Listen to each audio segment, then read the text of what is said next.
Welcome to AI, the Artificial Incontinence, where we perform dramatic readings of AI written slop. Today I've asked ChatGPT to write me a hilarious story about a man failing over and over again to start his own business. And I asked it specifically to focus on the word fungible, because I think that's a word that a lot of people have used to make a lot of money. And I don't think anyone knows what it means, including myself. And I don't plan to learn. And so we have the absolutely non-fungible entrepreneur. Okay, I'm just jumping in here with an edit real quick because I just asked it to make me the cover art for the first story. And let's just say uh Leonard has three arms, and the placement of his third arm is really unfortunate. Just really, really unfortunate. I'm gonna go with it because the whole point of this entire thing is to react to ChatGPT, and woo, that is an unfortunate placement of a third arm, but we're going with it. There once was a man named Leonard P. Swindleton who desperately wanted to be a businessman. Not just any businessman, a visionary, a titan of industry, a creator of disruptive, paradigm-shaking, venture capital-wooing enterprises. Unfortunately, Leonard did not know what the word fungible meant. This word would become a recurring problem. His first idea was a sandwich shop called Make Your Own Sandwich, but we charge you anyway. Customers would walk in, assemble their own sandwich from ingredients laid out on the counter, and pay for the privilege of laboring over their own lunch. What's the business value? His friend asked. It's like Subway, said Leonard, but more entrepreneurial. So you mean Subway? The shop closed after 3 days when customers realized that assembling their own sandwiches was only fun for about 12 seconds, and Leonard insisted that mustard was a premium luxury that cost an extra $3. I mean, how much does Chipotle charge for guac now? I think it's at least an extra $3. So, oh, that's avocado. They're a special kind of expensive. Undeterred, Leonard pivoted, a classic business move. Pivoting was something truly fungible, he believed, meaning one could just pivot as often as needed, swapping ideas like interchangeable puzzle pieces. This was not quite the definition of fungible, but Leonard felt confident. Now that's a good businessman right there. You don't need to be correct, but you do need to be confident. His next business? Rent a spoon. Need a spoon? Borrow one for a modest fee. Forks? Too complicated. Knives? Oh, liability issues. Spoons, though? Spoons. Spoons were pure commerce, the most capitalistic of utensils. He ran ads. Why buy a spoon you'll only use every day forever? Just rent one. The business collapsed when someone pointed out that you could get a pack of 30 spoons at the grocery store for the same price Leonard charged to rent one for an afternoon. Also, most people already own spoons, like dozens of them, like entire drawers dedicated to them. Leonard, undeterred, pivoted again. Another fungible pivot. If anything, his pivots were the most fungible things about him. Infinitely interchangeable and of wildly inconsistent value. His third idea was an app called Dog Chat. Not a chat app for dog owners, not a chat app about dogs. It was a chat for dogs. He expected the dogs to text. He explained the concept to investors using a whiteboard, a laser pointer, and sound effects. So the dogs will type, one investor asked, blinking slowly. With their hearts, Leonard said confidently. A second investor asked if perhaps Leonard had ever seen a dog before. Leonard admitted he had only ever read about them. The app failed in beta testing when the only successful communication recorded was a pug accidentally typing "bruh" by sitting on a tablet. Alright, well, it's at least as smart as a frat boy. Still, Leonard was feeling inspired. He had learned something very important. Businesses needed to solve a problem, something universal, something deeply human, something, dare I say it, non-fungible, meaning unique and irreplaceable. Oh, I think we might have accidentally defined fungible, or at least defined non-fungible, which retroactively defines fungible. That's unfortunate. I might have to carry that knowledge for the rest of my life now. He decided to sell custom inspirational posters with quotes he invented. Unfortunately, his inspirational quotes were regrettable, such as, "If life gives you lemons, squeeze them directly into the eyes of your enemies." I like that one. I think I'm going to start using that. Believe in yourself. Nobody else will, statistically speaking. I mean, that's just true. That's just true. Success is just failure that hasn't finished happening yet. Ooh. Oh man, that one hurts. ChatGPT, like, I agree with all of these. Am I cynical? Am I am I jaded? I think I am. I think that might be why I'm sitting alone in a room talking to myself, reading from ChatGPT. That's okay. That's okay. We're all here for it. After a school guidance counselor accidentally hung one during a career day, several parents complained. Finally, after much defeat, Leonard arrived at his greatest and yet worst idea yet: fungible fun balls. Trademark. "What are they?" asked his cousin. "They're fungible," he said confidently. "Yeah, but what are they?" "They can be exchanged for other fun balls." "So you're saying they're just balls, all identical?" "Yes," he said. "And yet, magic." He printed thousands of fun balls, each one simply a round rubber ball with the word fungible printed on it, in Comic Sans. Oh god, this guy's a maniac. He rented a booth at a farmer's market and shouted, "Come get your fungible fun balls, they're all exactly the same." No one bought one. Not one single human being. Now I don't know what's coming next, but I'd like it if a pug would buy one and then just say, "Bruh." Children asked if they did anything. "No," said Leonard. Adults asked if they were at least special in some way. "Absolutely not," said Leonard proudly. He believed honesty was good branding. Oh no, he's not a good businessman. That is not how you market, sir. The farmer's market manager kindly, very gently, very sympathetically, suggested Leonard take a long walk to reconsider his life. And so Leonard sat on a bench, surrounded by boxes of his perfectly interchangeable, perfectly fungible fun balls, and he sighed. A little kid wandered up and asked, "Can I have one?" Leonard handed the child a fun ball.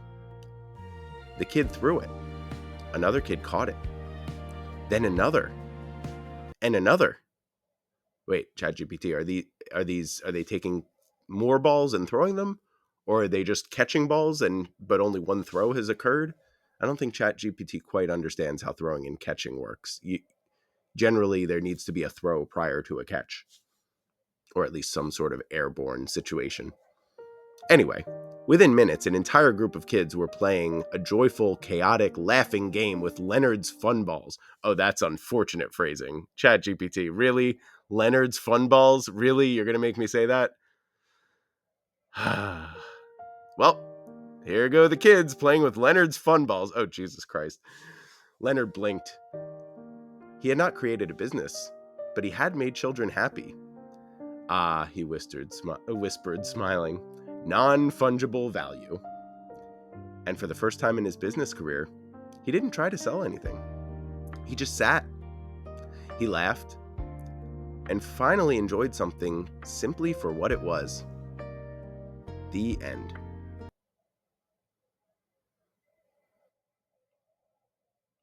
In the meantime, we've decided to go with a sequel to this story, and I thought it would be good for Leonard to meet the love of his life.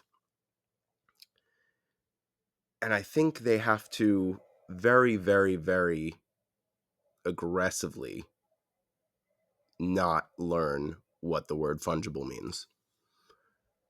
And so, ChatGPT has come up with the non-fungible love story of Leonard P. Swindleton. After the incident at the farmer's market, the one where the children joyfully played with his failed product, Leonard didn't start a business revival exactly, but something unexpected happened. Parents began calling him. "Hey, are you the fun ball guy? My kid hasn't stopped talking about those balls. Come on, ChatGPT, really? I can't put this online. Seriously? My kid hasn't stopped talking about those balls. This is not how this was supposed to go." Oh man. I might have to write a different story. I'm going to just keep. What was it, the message from the first one? Just, you don't have to be right, you just have to be confident. I'm just going to keep going. Do you sell them in bulk? I run a youth soccer league, and everything right now is chaos. The word spread. And then more word spread. What?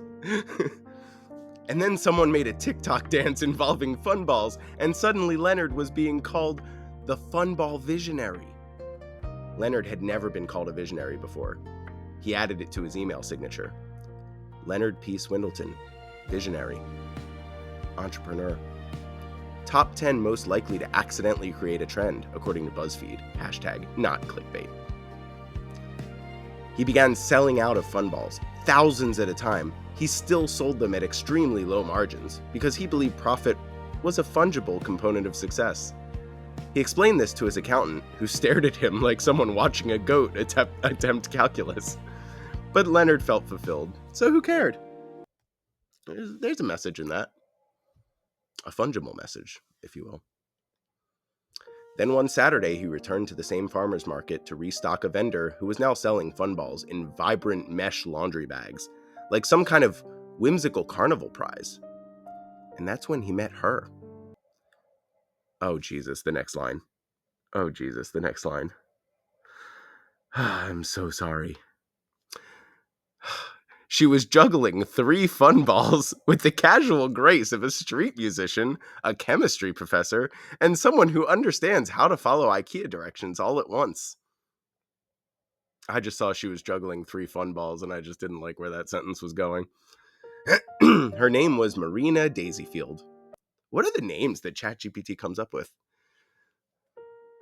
She had curly hair, an apron covered in glitter, and a table of homemade candles with names like Regret and Gardenias, Anxiety, but kinda cozy, and Big Fern Energy. I'd buy a Big Fern Energy scented candle, that sounds great. She tossed a fun ball high into the air, caught it behind her back, looked Leonard in the eyes, and said, "So you're the fun ball guy." Leonard felt something in his chest. It might have been love. It might have been heartburn. He had eaten a chili dog earlier, but still, something stirred. "Yes," Leonard said, brushing non-existent dust off his blazer. "I'm the purveyor of highly fungible joy orbs." Her eyes lit up. "Oh my God, I love when objects are fungible. Like they're just fungible all over the place." Leonard gasped. At last, a woman who understood absolutely nothing, exactly as he did. Or didn't. They went on their first date, a picnic in the park next to a fountain that was definitely too dramatic for the size of the town. Leonard brought a bag of fun balls. What is it with ChatGPT and the fun balls? Come on, can we get something else in here? Marina brought candles that smelled like rain that thinks it's better than you. I mean, rain is essential for the global ecosystem. I mean, let's be serious. Are you? Am I? I think rain is better than you and all of us. Without rain, nothing in the world continues. That's the water cycle. This is first grade. They sat watching children play in the now famous fun ball game, which was basically just throw a ball at a person and scream. But, with love in it. Marina sighed contentedly. "This is beautiful." It's non-fungible, Leonard said dreamily. Yes, she agreed. Non-fungible, like a potato that refuses to be mashed. Leonard stared at her in awe. She was perfect. Weeks passed. They became inseparable. They talked about everything. Their childhoods, their hopes, their dreams. Every time the word fungible came up, which was often, someone nearby would quietly open their phone and Google the definition, looked pained, and then shuffled away. Marina opened a candle shop and stocked fun balls in baskets near the register. Leonard opened a fun ball warehouse that was just his garage with a sign that said, Fungibility Center. They were happy. One day, while walking through a crafts fair, a scholar, tweed jacket, glasses, elbow patches, overheard them talking. Actually, the scholar said gently, fungible means Leonard and Marina both turned slowly, like synchronized owls thinking aggressive thoughts. No thank you, they both said in perfect unison. The scholar blinked. But no thank you, they repeated, louder, smiling politely, but with unmistakable menace. The scholar walked away at a brisk pace. They held hands and continued discussing whether clouds were emotionally fungible. Months later, Leonard knelt in the park where they had first picnicked. Children still played fun ball games. Adults now played too. A dog carried one. A goose carried one. The world was chaos and joy. Leonard held out a small velvet box, but inside was not a ring, but a gold fun ball the size of a walnut. Marina Daisyfield, my inspiration, my heart, my deeply, deeply incorrect partner in word usage, will you be non-fungibly fungible with me forever? Marina gasped. Her eyes filled with tears. She whispered, yes, fungibly. They kissed. Children cheered. The goose honked approvingly. Somewhere, the scholar felt a disturbance in the dictionary. And Leonard finally had something truly, absolutely, and undeniably non-fungible. Love. The end. And now we have the conclusion to our trilogy, where I've asked ChatGPT to write me a story about their honeymoon. And of course they're going to Spain, which is undeniably the most fungible country on Earth. And I won't hear otherwise from anyone. Leonard and Marina, honeymoon in the most fungible country. Leonard and Marina decided that their honeymoon needed to be somewhere romantic, scenic, full of culture, art, history, and opportunities to use the word fungible incorrectly to strangers. So obviously they chose Spain. Because, as Marina whispered dreamily while scrolling travel deals at 2 a.m., Spain is the most fungible country. Everyone knows that. Leonard nodded. So fungible, practically sloshing with fungibility. Ooh. I've been to Spain. I like Spain. I don't know if I'd use the word sloshing for anything that I saw in Spain. They did not look this up. They did not ask anyone. They did not question themselves. They simply booked the cheapest flight, packed 2 suitcases full of fun balls, just in case, and departed. I mean, that's how we ended up in Spain. We took the cheapest flight we could, and that was Barcelona. And oh, look, the next line.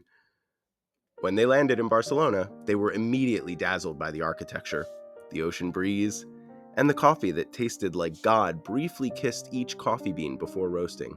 Their first stop, of course, if you're going to Barcelona, La Sagrada Familia.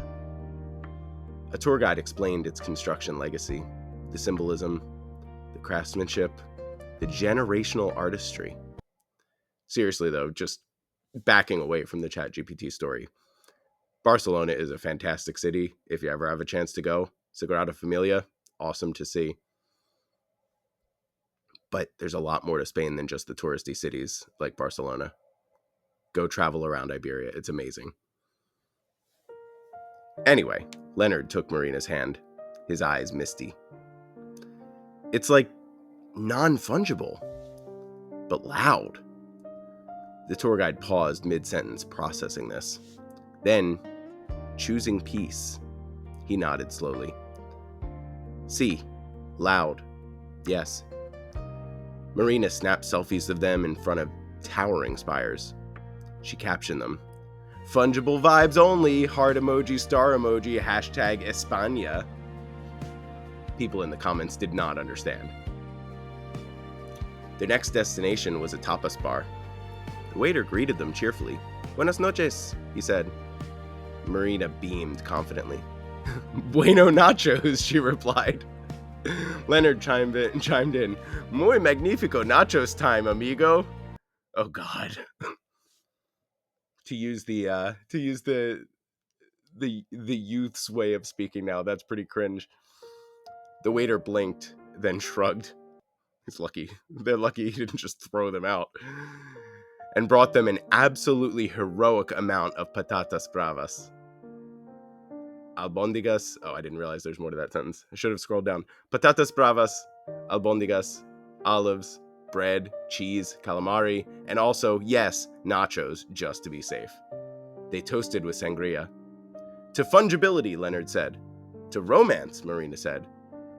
To absolutely never learning definitions, they said together. Honestly, this sounds like a wonderful couple. They're morons, but hey, at least they get out. The next morning, they took the train to Sevilla. They wandered cobblestone streets, hand in hand, stopping to admire orange trees, ornate tiles, balconies overflowing with flowers, and every stray cat like it was a celebrity. They attempted to ask for directions to the Plaza de España. ¿Dónde está the place con the big fungible building? Marina asked the shopkeeper, waving her arms like a stage actor performing majestic things. The shopkeeper paused. Plaza de España? He offered. Yes, that! The fungible one, Leonard said. The shopkeeper simply pointed. They hugged him. He was too confused to resist. At the plaza, they rented a little rowboat in the tiled canal. Leonard paddled in slightly chaotic circles. Marina, I was just thinking we hadn't mentioned fun balls.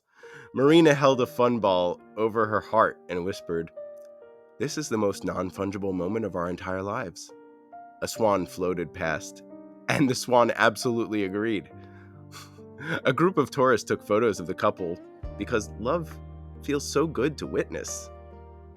At their final night in Spain, they sat in a small cafe in Granada. The geography of this is bizarre. They went from Barcelona to Sevilla and then to Granada. That's okay. Well, I guess it said they didn't look it up. Yeah, that's not geographically how you would do that, but whatever. Where a guitarist played under strings of lanterns. The Alhambra glowed above them like a memory made of warm stone and good stories. Marina leaned her head on Leonard's shoulder. Do you think we'll ever learn what fungible means? She asked softly. Leonard shook his head. No, and we will not Google it. Never, Marina promised. They clinked glasses of Rioja. They watched the lanterns sway in the breeze. They felt absolutely, blissfully correct in their incorrectness.